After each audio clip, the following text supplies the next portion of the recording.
পাটখড়ি থেকে কালি কিভাবে উৎপাদন করা হয়? পাটখড়ি থেকে ছাপাখানা ও কম্পিউটারের প্রিন্টারের কালি কিভাবে তৈরি করা হয় তা কি কখনো দেখেছেন? পাট দেশের গর্ব হলেও এর কোনো দৃশ্যমান সফলতা অনেকেরই চোখে পড়ে না। অথচ জেনে অবাক হবেন, পাটখড়ি বা পাট কাঠি থেকে বানানো হয় ছাপাখানা ও প্রিন্টারের কালি। কিভাবে বানানো হয় সেই প্রক্রিয়াটি চলুন দেখে নেওয়া যাক। প্রথমে সংগ্রহ করা হয় পাটখড়ি। একটি পাটখড়ির বান্ডেল এনে কারখানায় স্তূপ করা হয়। কারখানার ছাদে রয়েছে চিমনি বা চুল্লির একদম উপরের অংশ। পাট কাঠির বান্ডেলগুলো একের পর এক এই চিমনির মধ্যে ফেলে দেওয়া হয়। মূলত চিমনির ভেতরটা গিয়ে শেষ হয়েছে ভবনের একদম শেষ তলায়। পাটখড়িগুলো সেখানে গিয়ে পড়ে। সবগুলো বান্ডেল ফেলা হয়ে গেলে শেষ বান্ডেলটির এক প্রান্তে পাটখড়িতে আগুন ধরিয়ে দিয়ে নিচে চিমনিতে ফেলে দেওয়া হয়। এরপর চিমনির ভেতর সব পাটখড়িতে আগুন জ্বলে যায়। ধোঁয়াগুলো ছাদের এই চিমনি দিয়ে বের হতে থাকে। পাটখড়িগুলো সব জ্বলে কয়লা হয়ে গেলে চিমনির নিচ দিয়ে সেগুলোকে বের করে আনা হয়। ভেতরে একজন কর্মী গিয়ে সবগুলো পাটখড়ি টেনে বের করে আনেন। এরপর একটি বড় চাদরে সেগুলো জড়ো করা হয়। সেখান থেকে চাদর সহ টেনে কারখানার এক পাশে স্তূপ করে রাখা হয়। পরের ধাপে এই কয়লা তুলে ঢেলে দেওয়া হয় গ্রাইন্ডার মেশিনের ভেতর। এই মেশিন থেকে পাটখড়ির কয়লাগুলো একদম গুঁড়ো হয়ে বেরিয়ে আসে। ছাইয়ের গুঁড়োগুলোকে বস্তায় ভরে মেশিনে ওজন মেপে তারপর প্যাক করা হয়। সবশেষে ওই প্যাকেজগুলো পাঠানো হয় সেই সব কারখানায় যেখানে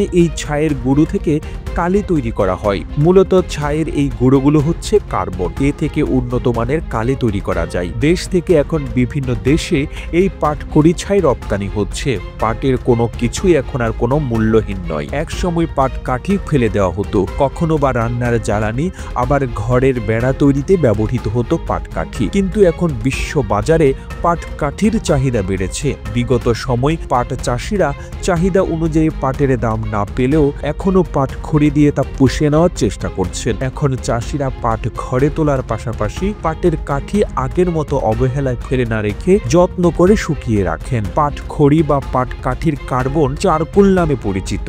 চীন সহ বিশ্বের বিভিন্ন দেশে পাট কাঠির কার্বন থেকে আতশবাজি, কার্বন পেপার, প্রিন্টার ও ফটোকপিয়ারের কালি, মোবাইলের ব্যাটারি, ফেস ওয়াশের উপকরণ ও প্রসাধন পণ্য, পানির ফিল্টার, বিষ ধ্বংসকারী ঔষধ, জীবন রক্ষাকারী ঔষধ, দাঁত পরিষ্কারের ঔষধ ও সার সহ নানা পণ্য তৈরি করা হয়। চারকোল বা কয়লা ছাড়াও পাট কাঠি থেকে অ্যাক্টিভেটেড কার্বন উৎপাদন করা হয়। ইউরোপে ওয়াটার পিউরিফিকেশন প্ল্যান্টে এর প্রচুর চাহিদা রয়েছে। দেশে প্রথম 2012 সাল থেকে বাণিজ্যিকভাবে পাট কাঠি থেকে অ্যাক্টিভেটেড চারকোল উৎপাদন করা হয়। সে বছরই প্রথম চীনে এই পণ্য রপ্তানি করা হয়। 6 বছর আগে পাট কাঠিকে ছাই বানিয়ে তা রপ্তানির পথ দেখান ওয়াংফে নামের চীনের এক নাগরিক। বর্তমানে চীন ছাড়াও তাইওয়ান, জাপান, হংকং ও ব্রাজিলও এটি রপ্তানি হচ্ছে। এছাড়া চারকোলের বড় বাজার রয়েছে মেক্সিকো, যুক্তরাষ্ট্র, অস্ট্রেলিয়া, কানাডা, জাপান, তুরস্ক, দক্ষিণ কোরিয়া, জার্মানি সহ ইউরোপের দেশগুলোতে। প্রতিবেদনটি তৈরিতে তথ্য